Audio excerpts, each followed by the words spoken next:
Ayer falleció un hombre de 50 años que contrajo la bacteria Vibrio vulnificus en el balneario Solís, ubicado en el departamento de Maldonado. Se trata de una bacteria que se encuentra en determinadas aguas y si no es tratada a tiempo tiene una alta letalidad. El Ministerio de Salud Pública recordó en un comunicado de prensa que se trata de un evento infrecuente, pero se registran alrededor de 10 notificaciones anuales. Para conocer un poco más de esta bacteria y cómo se puede contraer, es que Daro está con el médico infectólogo Eduardo Sabio. Daro, buenas tardes para vos.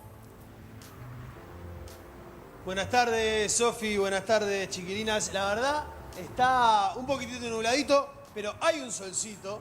Se lleva bastante mejor cuando hay un solcito y un poquitito de viento, porque obviamente, viste que cuando hace mucho calor, estamos acá en la Rambla y vinimos exactamente con el doctor Sabio, con Eduardo. Muchas gracias por estos minutitos, por darnos un minutito. Un gusto. Y bueno, son de esas noticias que generalmente además generan cierta alerta en la población en general, indiferentemente de dónde estés, si estás en un río, en el océano, genera cierta paranoia de alguna manera. Entonces nada, está bueno despejar dudas y entender primero cómo se contrae y nada, qué peligros puede tener. Tenemos que aterrizar la cosa. Exacto, para que haya problema. exacto. El asunto es que Vibrio vulnificus es una bacteria que habita en las aguas con cierta salinidad, ciertas temperaturas, más en las aguas salobres que las realmente saladas o de ríos. Y periódicamente aparecen en Uruguay por lo menos casos esporádicos, siempre en el verano y siempre un poco más adelantado, a fines de enero cuando la temperatura de las aguas es más caliente, cosa que no está pasando ahora. Entonces, ¿qué es lo que sucede? El Vibrio vulnificus está en las aguas y hay dos maneras de contraerlo. La habitual, la que se ve en el país, es cuando una persona tiene una herida, por menor que sea, pequeña, entra al agua donde está el vibrio penetra por la lastimadura que tiene esa persona y rápidamente desencadena un proceso infeccioso, inflamatorio, grave, rápidamente evolutivo, que puede terminar con la muerte de la persona. La persona que se enferma en horas, en poco tiempo, ya se siente mal y consulta, eso pasa siempre. Por lo tanto, es importante que el médico esté alerta que esa persona que aparece con elementos de una infección grave de partes blandas estuvo en el agua para pensar que puede ser esto, bueno, intentar el diagnóstico microbiológico y empezar enseguida el tratamiento antibiótico de emergencia que esto requiere, ¿verdad? Eso te iba a preguntar, ¿hay maneras de contraatacar esta bacteria justamente para evitar lo que pasó, por ejemplo, con este señor? Claro, ¿qué es lo que pasa? La bacteria de por sí tiene una alta letalidad, es sumamente agresiva. Hay tratamientos que son conocidos, pautados, reglados y con fármacos que tenemos en el país, no hay problema. Y requiere muchas veces de una buena sinergia entre el infectólogo y el cirujano, porque muchas veces empiezan a desvitalizar tejidos, a romperse y el cirujano tiene que ir a limpiar eso y muchas veces termina hasta con la amputación de un miembro. Digo miembro porque lo más afectado.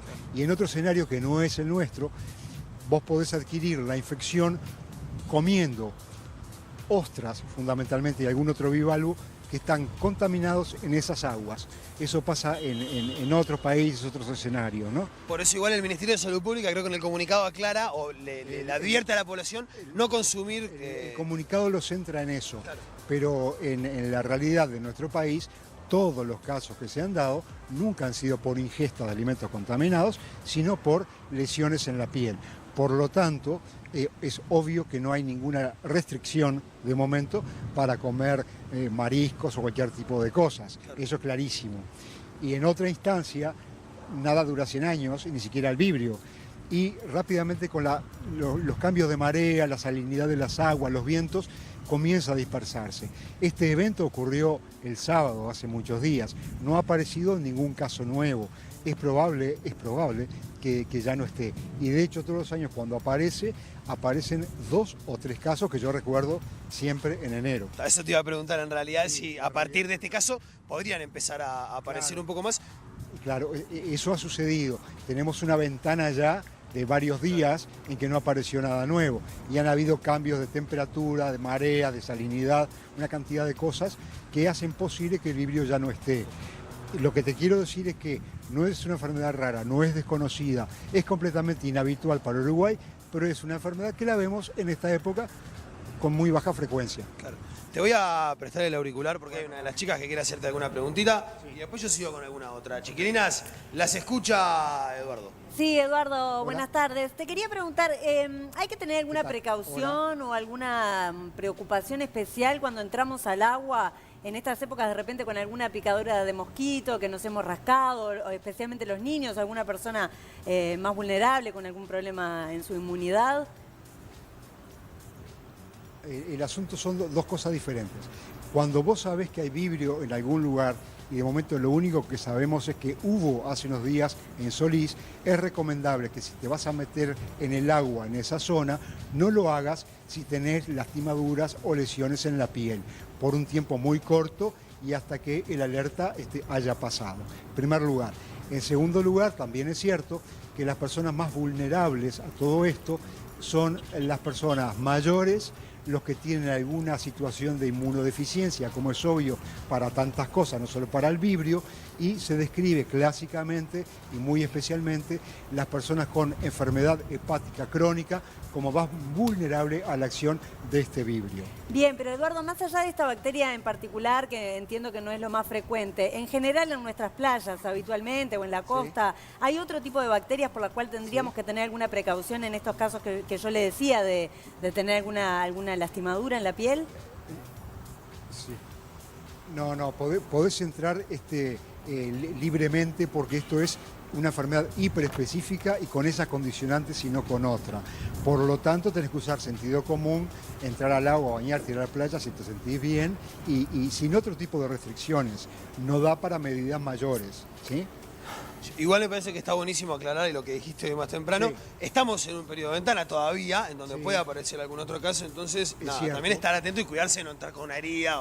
Claramente, pero si vos mirás para atrás, incluso en estos últimos años que siempre están, cuando aparece en forma concentrada y te aparecen 2, 3 casos casi seguidos. Y yo recuerdo bien que todos se han dado en aguas de Maldonado o en el sector de Canelones, que está más lindero a Maldonado. Es como allí donde siempre se da, quizás por las condiciones de la desembocadura de arroyos y ríos en el mar, porque eso da condiciones especiales de salubridad al agua que favorecen las bacterias.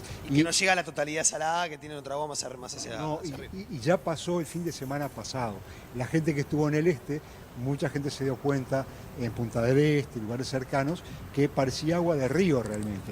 Era el color que transparente, tenía. el color, el sabor, no era salada. Coincidió un poco todo si vos lo mirás para atrás retrospectivamente y sabiendo de lo que estás hablando. Claro. O sea que yo creo que, que esto ya pasó y uno podría pensar que esa ventana se está cerrando y que está desapareciendo. Soplan muchos vientos, la marea, como ves, está cambiando mucho todos los días. Lo que sopla acá, ¿Sabio? chiquilinas, en este momento. Y Sí. no sabes cuánto sopla allá. Sí, te escucho. Sabio, yo Sí, aprovecho la ocasión de tenerlo ahí para preguntarle por otra de las bacterias que nos visita todas las temporadas estivales, que es la cianobacteria. Que Claro, se la espera ciano. que va a aparecer y además nada más saber las precauciones que tiene que tener la gente cuando hay cianobacteria en la playa, ¿no? Mirá, eso es más claro porque además lo ves, sabés que está allí. Las cianobacterias en realidad es una floración de unas microalgas. Te tiñen el agua de un color verde fluo clarísimo. Vos ya sabés que está ahí. Entonces, no te produce una enfermedad grave, pero sí te produce reacciones locales en la piel, alergias, dermatitis, una cantidad de cosas que son evitables. Y obviamente no vas a entrar a tirarte en la mancha, pero donde no hay mancha fluo, también tenés cianobacterias. Es posible que aparezcan. Si aumentan las temperaturas, si está todo más calmo, vas a ver que van a aparecer como aparece siempre. Claro, entonces ahí... Algo importante además que, no importa si tenés una herida o no tenés una herida. No, ahí es. al que le toca, Claro, le toca. claro. Y es parte de tu terreno, y sobre todo si sos algo alérgico y cosas por el estilo. Claro. Entonces es mejor no bañarse si hay Escucha, bueno. cianobacterias. Si hay cianobacterias, no tenés que bañarte, porque te puede ir muy mal y es innecesario. Y las cianobacterias, dos ventajas. Primero, que la ves siempre, mancha fluo verde en el agua, clarísimo. Segundo, en los alrededores, aunque vos no lo veas, está lleno también. Y tercero, los guardavidas ya ponen una bandera sanitaria desde hace un tiempo, donde cuando hay cianobacterias te están alertando por medio de una cruz, etcétera, la conveniencia de no bañarte, pero no la prohibición, porque no está prohibido formalmente. Chiquilinas, Eduardo Sabio, una eminencia en infectología. ¿Ya estás de vacaciones o no? No, un buen conocedor del mar, que es lo principal para mí, más que la especialidad. Estoy en semi. Estás en semi-vacaciones. Estoy ahí en Me esta parece muy bien, muy bien. Que tenga buenas vacaciones, Un gustazo. maestro. Vamos arriba.